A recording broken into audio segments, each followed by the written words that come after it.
আসসালামু আলাইকুম ওয়া রাহমাতুল্লাহি ওয়া বারাকাতুহু। ব্রাদার ইন ইসলাম, আজকে যে বিষয় নিয়ে আলোচনা করব সেটি হলো যে কোর্টের তালাক গ্রহণযোগ্য কিনা। যদি কোনো মহিলা মনে করে যে আমি কোর্ট থেকে তালাক নিয়ে আমার স্বামীকে তালাক দেবো, তো এই তালাকটি শরীয়ত অনুযায়ী হবে কি হবে না। ব্রাদার ইন ইসলাম, আমাদের বর্তমান সমাজে একটা ছেলে একটা মেয়ে যে বিবাহ বন্ধনে আবদ্ধ হয় সেটাকে আমরা বিবাহ বলি, একত্রিত যেটা হয়। আর যে বিবাহটাকে যেটা বিচ্ছেদ করে দেয় সেটাকে তালাক বলা হয়। তো ব্রাদার ইন ইসলাম, বর্তমান সমাজে দেখা যায় যে কোনো মেয়ে নিজের ইচ্ছায় বিয়ে করলো কোনো ছেলেকে, তারপরে যদি ওকে ওর মন না পোষায়, যদি ভালো না লাগে, বা বাপ মেয়েকে জোর করে বিবাহ দিল, বিবাহ দেওয়ার পর আপনার মেয়েটাকে ছেলেটাকে ভালো লাগছে না, মেয়েটা তার সঙ্গে থাকতে চাইছে না। তো এমন অবস্থায় কি করে, মেয়েটা বা বাপ গিয়ে কোর্ট থেকে তালাক নিয়ে এসে ওই মেয়েটার স্বামীর কাছে তালাক নামা পৌঁছে দেয়, নিয়ে মেয়েটা অন্য জায়গায় বিবাহ করে।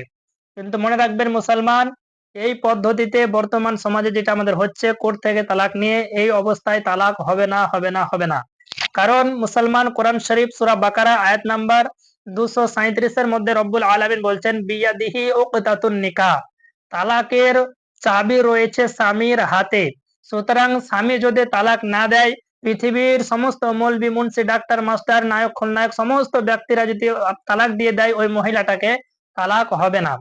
তো মুসলমান, হাজি সাহেব তালাক দিলে যদি তালাক না হয়, কোন পীর সাহেব তালাক দিলে যদি তালাক না হয়, তো বলুন কোর্টের হাকিম, যে মৌলবি নয়, মুফতি নয়, কোরআন জানে না, হাদিস বুঝে না, ইসলাম জানে না, সেই যদি তালাক দিয়ে দেয় বা সে তালাক লিখে দিলে আপনার স্ত্রীর প্রতি কি করে তালাকটা হবে? সুতরাং তালাক হবে না।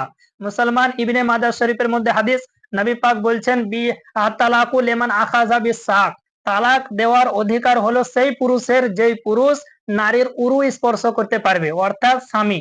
স্বামী ছাড়া মেয়েটাকে কেউ তালাক দিতে পারবে না। সুতরাং বোঝা গেল মুসলমান, বর্তমান সমাজে যে কোর্ট থেকে তালাক নিয়ে মেয়েটির অন্য জায়গায় বিবাহ হচ্ছে, এই বর্তমান পরিস্থিতি যেগুলো চলছে আমাদের সমাজে, এই অবস্থায় তালাক হবে না। মুসলমান, বিয়েটাও হবে না। বাচ্চা টাচ্চা হলে এগুলো সব একটাও হালাল জাদা হবে না, সব হারাম জাদা হবে।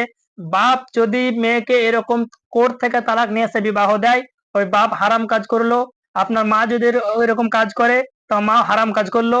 এই অবস্থাতে মুসলমান, পুরো যে যে ব্যক্তি ওইরকম সাপোর্ট করবে সকলে গুনাহ।